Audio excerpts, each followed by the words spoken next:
Assalamualaikum warahmatullahi wabarakatuh. Bismillahirrahmanirrahim. Alhamdulillahirrabbilalamin. Allahumma sholli ala sayyidina Muhammadin al-fatih lima ulik walatima sabak nasirul haqib haq waladi ila suratikal mustaqim wala riyaku qadri wa amtar atim rabbi srohli sadri wasil amri walau kata milisan ya qawli amin ya rabbal alamin. Alhamdulillah, pada kesempatan kali ini kita bisa melanjutkan ya kajian perkuliahan kita, yaitu dalam perkuliahan bimbingan konseling karir, yang mana pada kesempatan kali ini kita akan mengkaji tentang metode strategi kelompok dalam bimbingan konseling karir.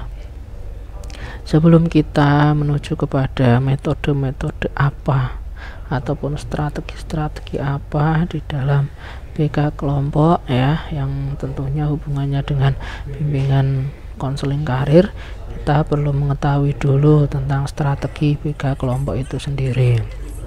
Nah, konseling kelompok ya atau bimbingan konseling kelompok itu merupakan salah satu strategi layanan konseling. Jadi bimbingan kelompok itu merupakan salah satu strategi dalam layanan bimbingan dan konseling.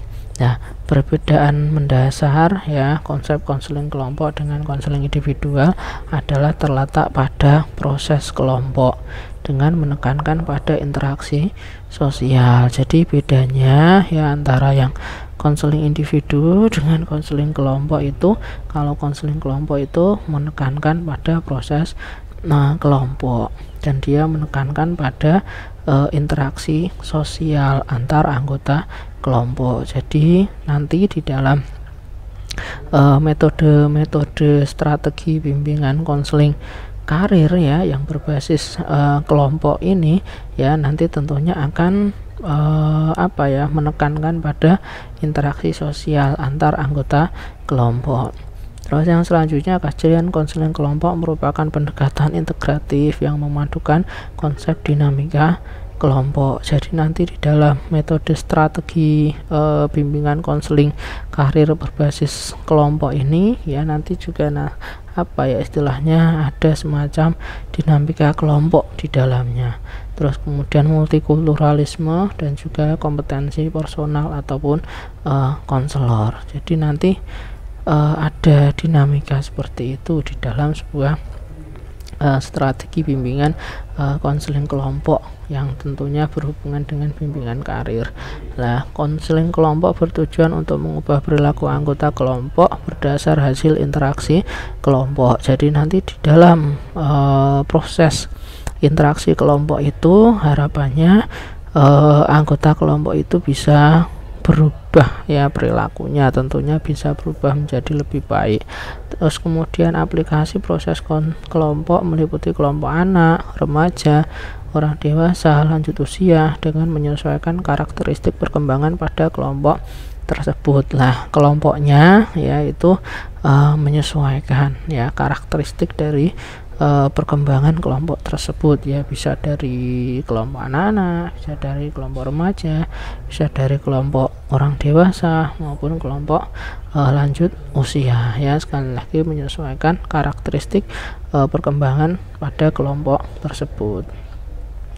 Nah, sekarang ya strategi yang pertama ya dalam bimbingan karir berbasis konseling kelompok ini, yang pertama adalah pemberian informasi karir. Nah, menurut Heriastuti ya, layanan informasi yaitu layanan yang bertujuan untuk membekali seseorang dengan berbagai hal yang berguna untuk mengenal diri, merencanakan dan mengembangkan pola kehidupan sebagai pelajar, anggota keluarga dan juga masyarakat. Jadi nanti dalam pemberian informasi karir ya itu nanti ada semacam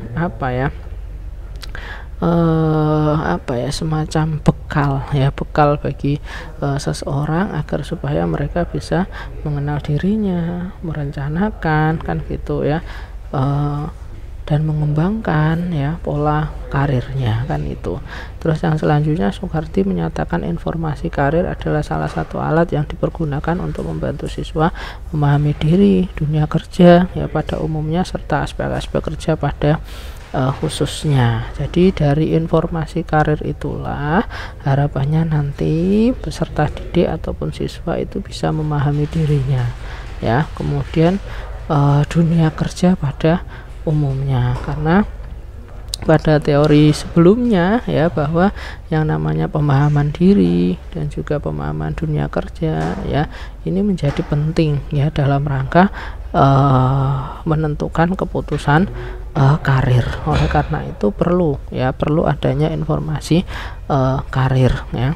Terus yang selanjutnya layanan informasi karir merupakan pemberian salah satu layanan bimbingan dan konseling.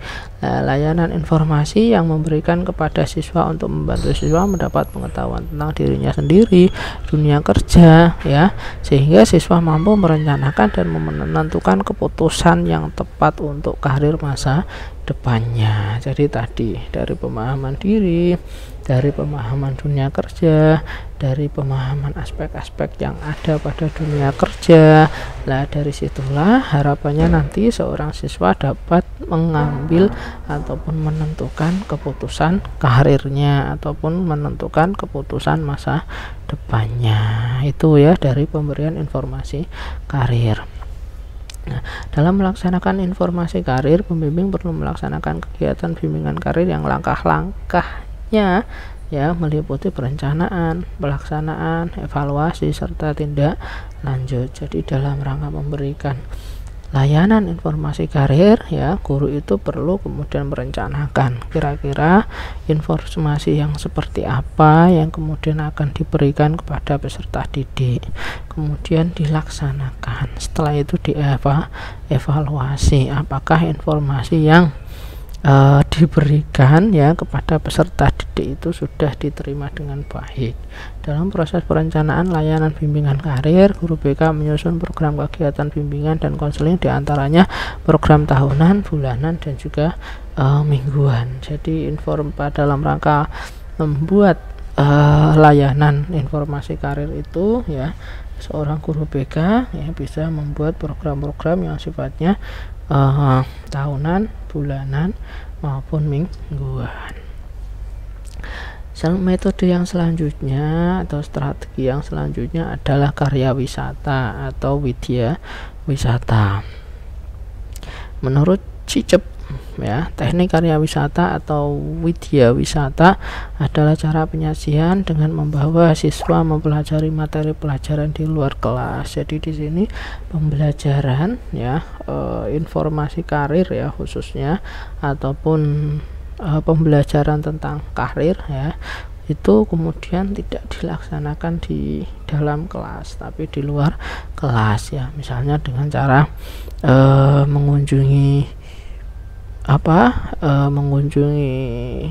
perusahaan misalnya ya, terus kemudian mengunjungi job fair misalnya ya itu. Jadi sekali lagi pembelajaran tentang karir itu dilakukan di layanan bimbingan karir itu dilakukan di luar kelas. Nah, karya wisata memanfaatkan lingkungan sebagai sumber belajar, dapat merangsang kreativitas siswa, informasi dapat lebih luas dan aktual, siswa dapat mencari dan mengolah sendiri informasinya. Jadi dari situ dari layanan bimbingan konseling karir berbasis karya wisata ini ya, nanti siswa itu bisa belajar dari lingkungan yang dikunjungi itu. Terus kemudian dari situ harapannya bisa merangsang kreativitas siswa ya. Jadi mereka bisa istilahnya kreativitas karirnya itu bisa muncul. Terus kemudian mereka wawasan karirnya juga lebih luas ya. Wawasan karirnya juga lebih aktual ya. Terus kemudian siswa juga bisa mengolah sendiri ya informasi-informasi karir yang kemudian tidak didapatkan dari proses karya wisata itu. Nah, tetapi karya wisata memerlukan waktu yang panjang dan biaya, memerlukan perencanaan dan persiapan yang tidak sebentar. Jadi kelemahannya ya karya wisata ini perlu waktu yang panjang direncanakan, kira-kira mau kemana, kemudian tujuannya apa, persiapannya bagaimana, dan tentunya juga butuh biaya karena memang di luar kelas ya. Itu dengan mengunjungi tempat-tempat tertentu tadi. Nah, tujuan dari karya wisata itu yang pertama adalah untuk melengkapi pengetahuan yang diperoleh di sekolah atau di kelas dengan hal yang lebih praktis dan realistis. Jadi tahu ya tentang hal-hal di luar kelas ya. Terus untuk menanamkan nilai moral pada siswa tentang pengembangan rasa sosial di antara siswa dengan teman-temannya maupun orang lain. Jadi dengan karya wisata ya harapannya sikap sosial antar siswa itu bisa tumbuh. Terus kemudian dengan melaksanakan karya wisata diharapkan siswa dapat memperoleh pengalaman langsung ya, bisa melihat objeknya, bisa menyaksikan objeknya, dan bisa merasakan langsung ya tentunya hal-hal yang berhubungan dengan karir ya. Terus kemudian dapat turut menghayati tugas pekerjaan milik seseorang serta dapat bertanya jawab mungkin dengan jalan demikian mereka mampu memecahkan persoalan yang dihadapinya dalam pelajaran ataupun pengetahuan. Nanti dia bisa bertanya-tanya langsung ya dengan pekerja yang ada di situ ya. Kemudian dari situ harapannya dia bisa menentukan dan juga mengambil keputusan karirnya di masa depan. Terus juga mereka bisa melihat, mendengar, meneliti, mencoba apa yang dihadapinya agar nantinya dapat mengambil kesimpulan dan sekaligus dalam waktu yang sama ia bisa mempelajari beberapa mata pelajaran. Ya, dia bisa melihat, mendengar, meneliti, mencoba ya apa yang kemudian ada di lingkungan tersebut ataupun di lapangan tersebut. Lah nantinya dia bisa mengambil kesimpulan, endingnya ya dia akan bisa menentukan dan mengambil keputusan karir di masa depan. Metode yang selanjutnya adalah magang. Magang adalah bagian dari pelatihan kerja. Biasanya magang dilakukan oleh mahasiswa tingkat akhir ya. Kalian nanti kalau sudah semester 6 ya ada yang namanya magang, ada yang namanya PPL ya, atau pada siswa SMK kelas 3 ya namanya PKL sebagai salah satu syarat utama untuk menyelesaikan proses pendidikan ya. Jadi itu sebagai syarat agar supaya mahasiswa sebagai orang yang dianggap profesional ya nanti bisa bekerja dengan baik. SMK yang dianggap sebagai tenaga yang siap kerja, nanti mereka ketika lulus juga bisa bekerja dengan baik ya dari pelatihan kerja atau magang tersebut. Nah, sementara pelatihan kerja biasanya diikuti oleh pekerja yang sudah menandatangani kontrak kerja dengan perusahaan dalam rangka untuk mengembangkan kompetensi kerja dan produktivitas karyawan. Jadi ini bedanya. Kalau magang ya itu untuk mahasiswa ataupun untuk siswa ya, intinya adalah untuk orang yang memang belum menandatangani kontrak kerja.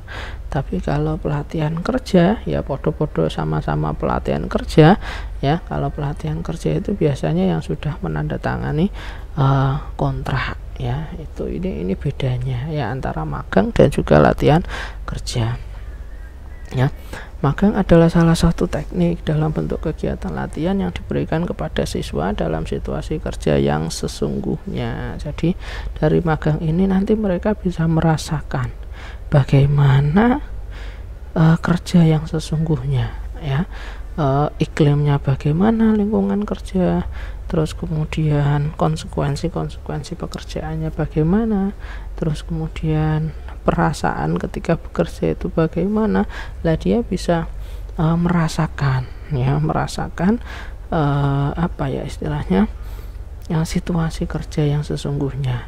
Lah ini bertujuan memberikan pengalaman praktis langsung kepada siswa dalam situasi tertentu. Jadi nanti dia bisa mendapatkan pengalaman praktis ya, keterampilan praktis yang langsung ya dari tempat kerja tersebut ya dalam situasi tertentu. Jadi dia nanti paham kalau kerja ini nanti bagaimana, konsekuensinya apa, terus kemudian ketika ada keadaan yang seperti ini dia harus bagaimana, ketika rapat harus bagaimana, ketika masuk kantor harus bagaimana lah, dia tahu ya. Dengan adanya latihan kerja ini, siswa-siswa akan mendapatkan suatu pendekatan teori dan situasi praktek yang sebenarnya. Jadi bisa dari magang ini ya, seorang siswa nanti bisa memadukan antara teori-teori yang diterima di dalam kelas ya atau pada saat pelajaran itu ya dengan situasi praktek yang sesungguhnya ya, diaplikasikan. Teori-teori yang sudah didapatkan itu bisa diaplikasikan di tempat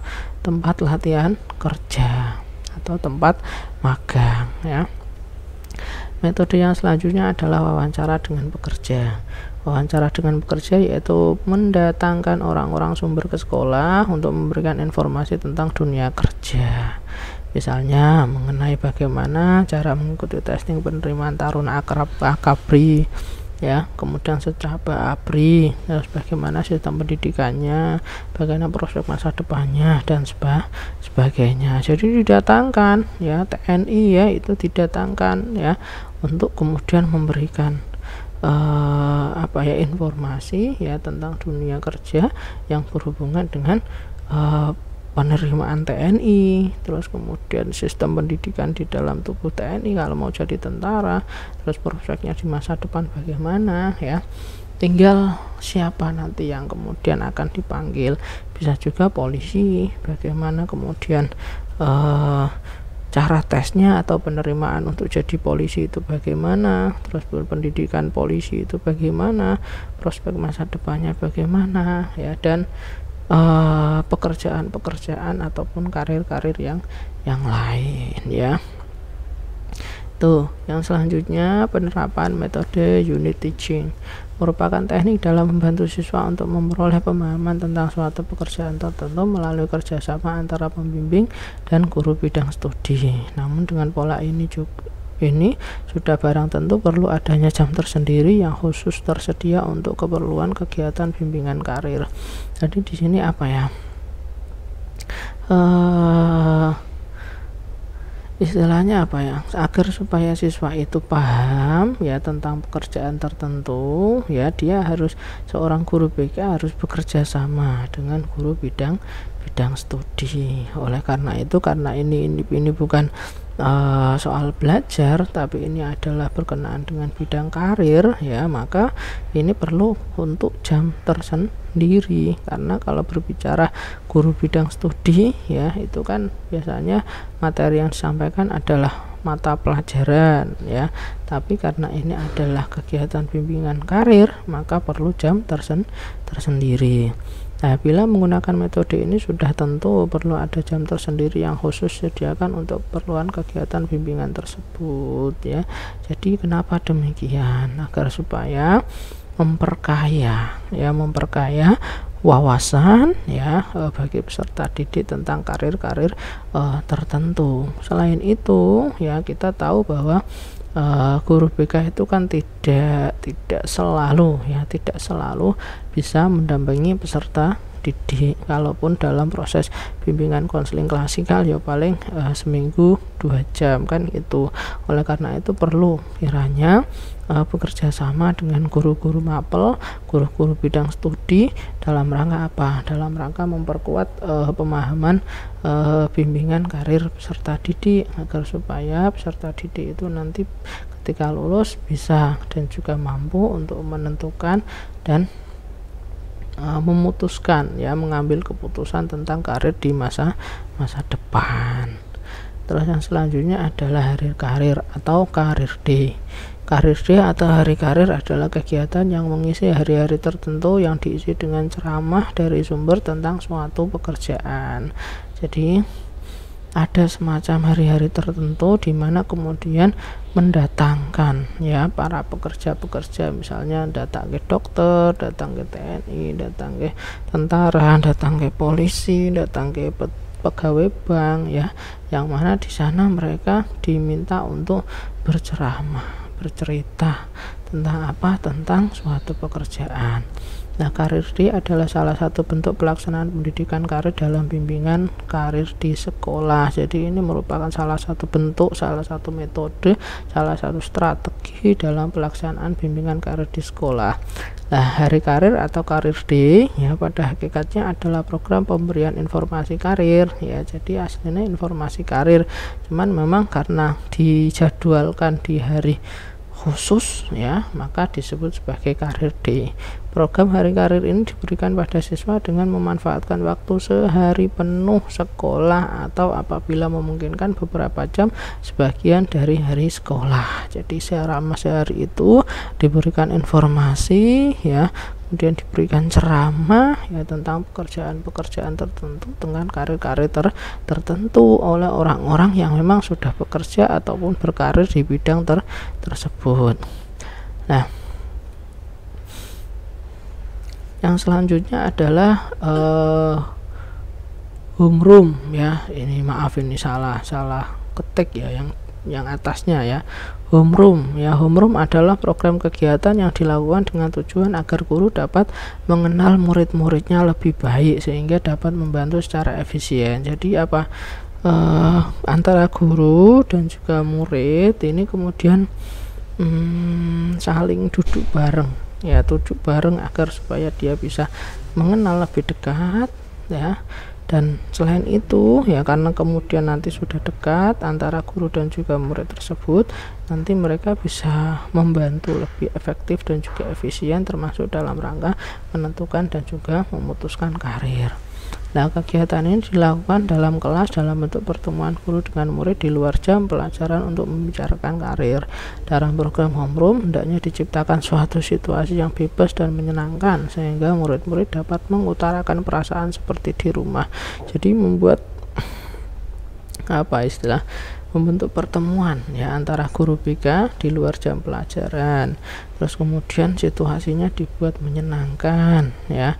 Agar supaya peserta didik ini bisa mengutarakan, utamanya mengutarakan masalah-masalah yang berhubungan dengan karir ataupun pengambilan keputusan karir.